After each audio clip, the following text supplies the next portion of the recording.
Pierre. Mais par rapport à ce que dit Manaz, pour vous donner un chiffre qui éclaire ce que vous venez de dire, qui est très important, 40% des insultes sur les réseaux sociaux sont des insultes sexistes en France. C'est absolument incroyable, hein. C'est-à-dire que la comptabilisation qui en a été faite est absolument dingue, et vous avez raison, c'est cette forme de miroir de pulsion déformante. C'est-à-dire qu'on est dans une forme de société où ces dernières années, les violences sexuelles et sexistes, même si elles sont encore abondantes et trop grandes, ont plutôt une tendance à régresser dans notre pays. Et en fait, elles se surexpriment sur les réseaux sociaux, et donc c'est vrai que ça crée cet effet de miroir déformant. Moi, je veux replacer sur un élément simple par rapport au petit échange que vous aviez toutes les deux. Je redis ce qui, je pense, doit être le cadre collectif qu'on doit porter. C'est simple et c'est basique. Et je crois que si on s'en tient à ça, les choses peuvent être protégées. Ce qui est interdit hors ligne doit être interdit en ligne. Moi, je pense qu'on ne doit pas faire de dichotomie entre ce que nous sommes quand on est derrière notre écran sur Twitter ou Facebook et ce que nous sommes dans la réalité. Parce qu'au bout d'un moment, tout ça projette ensuite une réalité qui passe du virtuel au du réel et qui crée une société qui est une société de plus en plus conflictuelle. Et ça fait partie des éléments, moi, qui m'inquiètent le plus. C'est la conflictualité du débat. La conflictualité, c'est d'ailleurs une des tables rondes de cet après-midi, mais la conflictualité et la violence du débat politique, elle a toujours existé. Elle est exacerbée sur les réseaux sociaux, mais aujourd'hui, elle paraît être sans contrôle parce que chacun veut parler à cette forme de communauté qui s'est radicalisée. Et je crois que c'est là où on doit remettre du sens et remettre de la rigueur. Et moi, je voudrais dire aussi un élément par rapport à tout ce débat sur la liberté d'expression qui est central.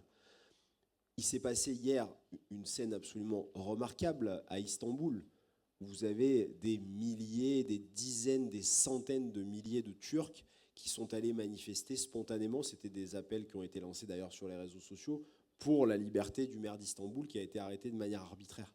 Et donc bien sûr, ça c'est la force, c'est la puissance, c'est la beauté de ce que peuvent faire ces mobilisations collectives sur les réseaux sociaux. Mais je crois que ce qui doit être fondamental dans... Et donc il ne faut pas avoir peur des réseaux sociaux. Moi, je n'ai pas du tout peur des réseaux sociaux. Je pratique, je consomme beaucoup de réseaux sociaux, beaucoup d'heures, et je participe de la communication. Ma communication politique est quasiment faite exclusivement sur les réseaux sociaux, etc. Donc je vais aussi chercher ça. Je crois que ce qu'on doit aller prendre au cœur, c'est, on a parlé de la question du modèle, on a parlé de la question de la souveraineté. Je veux rebondir encore une fois là-dessus. C'est la question de l'algorithme. C'est la question de l'algorithme, c'est central. Parce que tant qu'on n'a pas la transparence, comme le demande d'ailleurs le DMA, sur l'algorithme, on a un problème. Je vous fais une petite incise.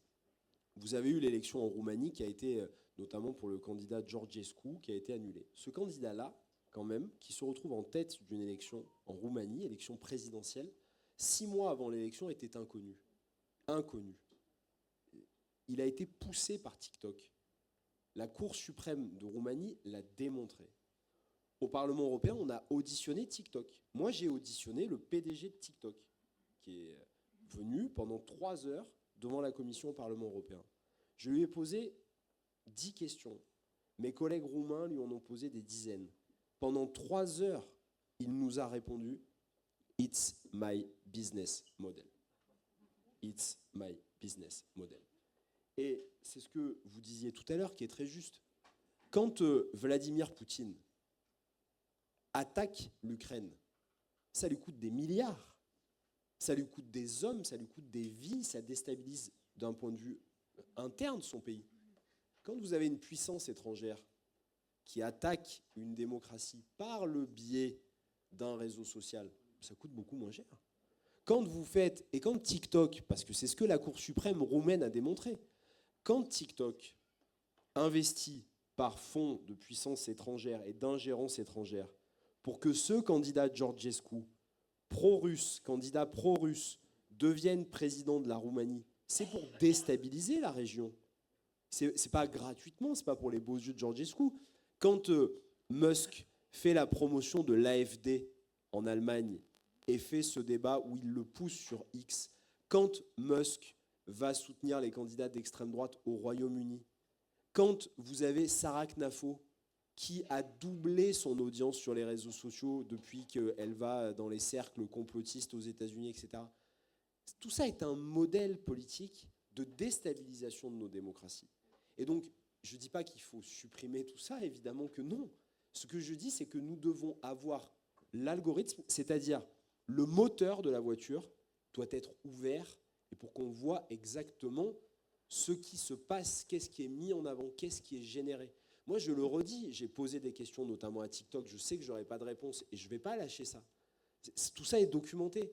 Quand vous avez un jeune sur deux, je vous l'ai dit en introduction, de 18 à 24 ans, qui quand il ouvre un compte TikTok en France, le premier compte suggéré, c'est Jordan Bardella, je veux savoir pourquoi. Pourquoi ? Parce que, en fait, quand TikTok vous explique qu'il ne fait pas la promotion de responsables politiques, c'est qui Jordan Bardella ? Parce que c'est sympa, hein, Bardella sur TikTok, il bouffe des Haribo et des bonbons toute la journée, il ne parle pas de politique. Mais sauf que, vous voyez, cette semaine, j'étais dans un lycée, moi, dans la Drôme, je faisais une présentation du Parlement européen à des lycéens, j'avais des lycéens en classe pro, première et terminale devant moi.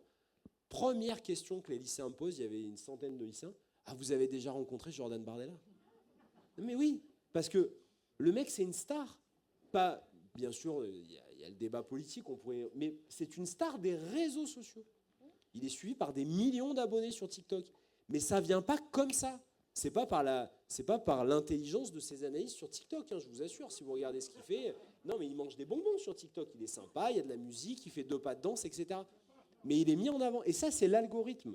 Et donc, on doit aller au cœur de cette machine. Et moi, je veux, et on portera ce combat pour qu'on ait livre ouvert sur l'algorithme.